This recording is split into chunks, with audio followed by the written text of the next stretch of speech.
السلام علیکم ورحمۃ اللہ وبرکاتہ۔ بسم اللہ، الحمد للہ والصلاة والسلام علی رسول اللہ وعلی آلہ وصحبہ ومن والہ۔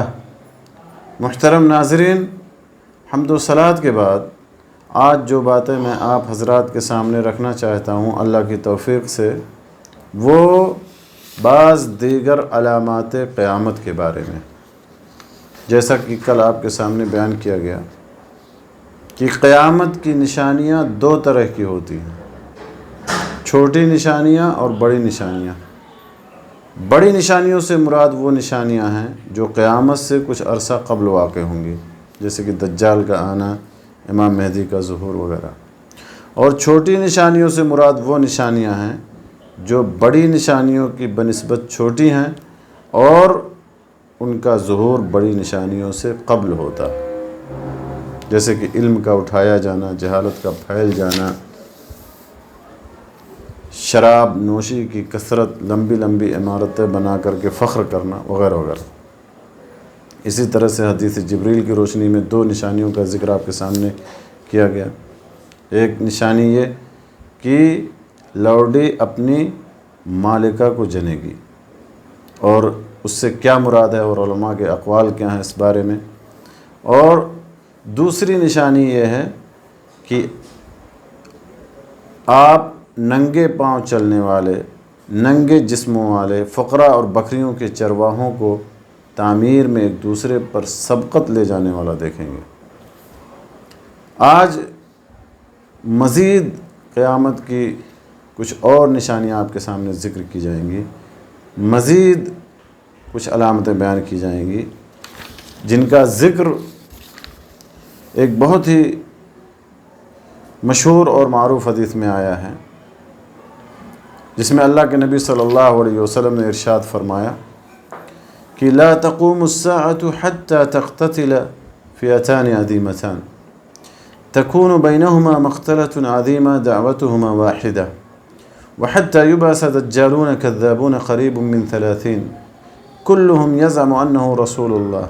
وحتى يقبض العلم ويكثر الزلازل ويتقارب الزمان وتظهر الفتن ويكثر الهرج وهو القتل إلى آخر الحدیث۔ لمبی حدیث ہے،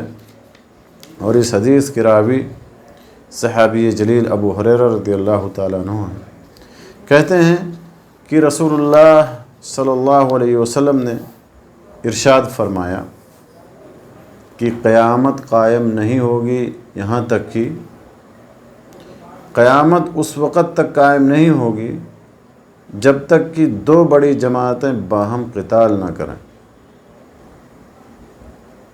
قیامت قائم نہیں ہوگی یہاں تک کہ دو بڑی جماعتیں باہم قتال کریں گی اور ان کے مابین بہت بڑی جنگ ہوگی، حالانکہ دونوں کا دعویٰ ایک ہوگا۔ دو بڑی جماعتوں سے مراد، جیسا کہ اہل علم نے بیان کیا ہے، حضرت علی رضی اللہ تعالیٰ عنہ اور حضرت معاویہ رضی اللہ تعالیٰ عنہ کی جماعتیں ہیں جن کے درمیان صفین میں جنگ ہوئی۔ یہ پہلی نشانی جس کا ذکر اس حدیث میں کیا گیا ہے۔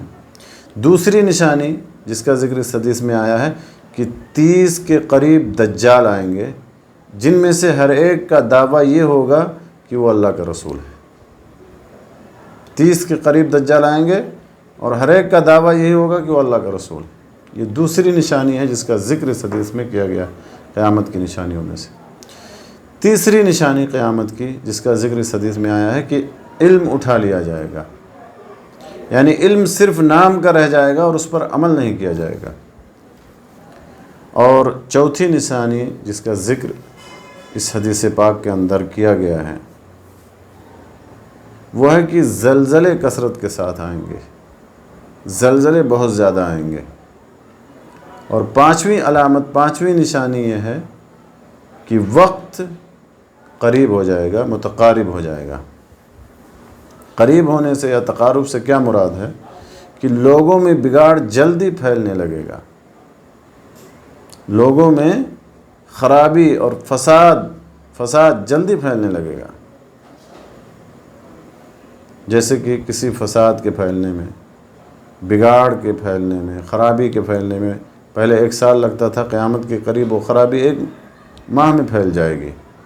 جس کے پھیلنے میں 1 ماہ لگتا تھا، قیامت کے قریب چند گھڑیوں میں، چند گھنٹوں میں پھیل جائے گی۔ جیسا کہ آج کل میڈیا کے ذریعے سے آپ نے دیکھا، یا سوشل میڈیا کے ذریعے سے آپ نے دیکھا کہ گھر گھر میں فتنہ و فساد کی رسائی ہو چکی ہے۔ تو یہ 5ویں نشانی ہے، 5ویں علامت ہے جس کا اس حدیث پاک کے اندر ذکر آیا ہے کہ وقت متقارب ہو جائے گا۔ 6ٹھی علامت یا 6ٹھی نشانی قیامت کی نشانیوں میں سے جس کا ذکر اس حدیث میں آیا وہ ہے کہ فتنوں کا ظہور ہوگا، کثرت کے ساتھ فتنے ہوں گے۔ اور 7ویں نشانی جس کا ذکر اس حدیث میں اللہ کے نبی صلی اللہ علیہ وسلم نے کیا ہے کہ قتل عام ہو جائے گا۔ اور یہ علامت یا یہ نشانی تقریباً موجود ہے، لہذا بنی آدم یا انسانوں کا خون اس قدر ارزاں یا اس قدر جو ہے سستا ہو چکا ہے کہ پانی کی طرح بہہ رہا ہے، جیسا کہ مختلف ممالک کے اندر آپ نے سنا ہوگا۔ تو قتل عام ہو جائے گا، یہ 7ویں علامت یا نشانی جس کا ذکر اس حدیث میں آیا ہے۔ 8ویں نشانی یا 8ویں علامت جس کا ذکر اس حدیث میں آیا ہے کہ مال بہت زیادہ ہو جائے گا، یہاں تک کہ صاحب مال صدقہ دینے کی خاطر مستحق کی تلاش میں نکلے گا، پھر جب کسی کو صدقہ پیش کرے گا تو وہ کہے گا مجھے اس کی ضرورت ہی نہیں، مجھے اس کے سلسلے میں کوئی حاجت ہی نہیں۔ 9ویں علامت جس کا ذکر اس حدیث میں آیا ہے کہ لوگ عمارتیں بنانے میں ایک دوسرے پر فخر کریں گے، اور اس کا ذکر حدیث جبریل میں بھی کل آپ کے سامنے کیا گیا۔ 10ویں علامت، 10ویں نشانی جس کا ذکر اس حدیث میں آیا کہ ایک آدمی دوسرے آدمی کی قبر سے گزرے گا تو کہے گا کہ کاش میں اس کی جگہ پر ہوتا۔ ایک آدمی جب دوسرے آدمی کی قبر سے گزرے گا تو کہے گا کہ کاش میں اس کی جگہ ہوگا، یعنی اس قدر فتنے ہوں گے، اس قدر برائیاں ہوں گی، اس قدر لوگ پریشان ہوں گے۔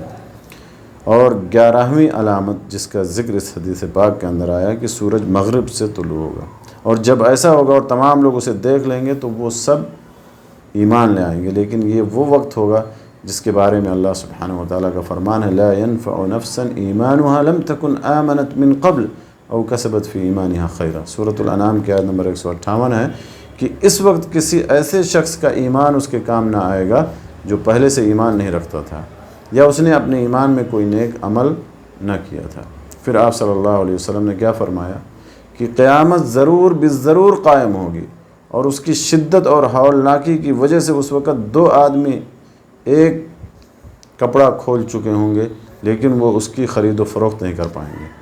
یعنی اس قدر ہولناکی اس کی ہوگی قیامت کی، اس قدر شدت ہوگی، اور نہ ہی اسے لپیٹ سکیں گے۔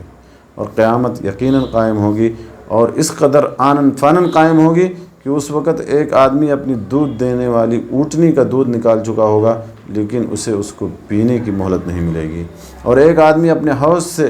چمٹ چکا ہوگا لیکن وہ اس سے پی نہیں سکے گا، اور ایک آدمی اپنا لقمہ اپنے منہ کی طرف اٹھا چکا ہوگا لیکن وہ اسے کھا نہیں سکے گا۔ صحیح بخاری کتاب الفتن کے حوالے سے حدیث ہے میرے دوستو، جس میں قیامت کی تقریباً 11 علامتوں کا، 11 نشانیوں کا ذکر آیا ہے، اور قیامت کی ہولناکی کا بھی ذکر آیا ہے، یا کس طرح سے قیامت کی شدت ہوگی اور ہولناکی ہوگی کہ آدمی جو ہے، اور کس طرح سے قیامت آنن فانن قائم ہوگی کہ آدمی اپنا لقمہ اپنے منہ کی طرف اٹھا چکا ہوگا لیکن اسے کھا نہیں سکے گا۔ تو اللہ سبحانہ و تعالیٰ سے دعا ہے کہ اللہ تعالیٰ ہمیں ان باتوں کو جاننے، سننے اور سمجھنے کے بعد اللہ تعالیٰ ہمیں نیک عمل کرنے کی توفیق عطا فرمائے۔ اللہ تعالیٰ ہمیں قیامت کے دن کے لیے تیاری کرنے کی توفیق عطا فرمائے۔ آمین وآخر دعوانا الحمد للہ رب العالمین، وصلی اللہ علی نبینا محمد وعلی آلہ وصحبہ اجمعین۔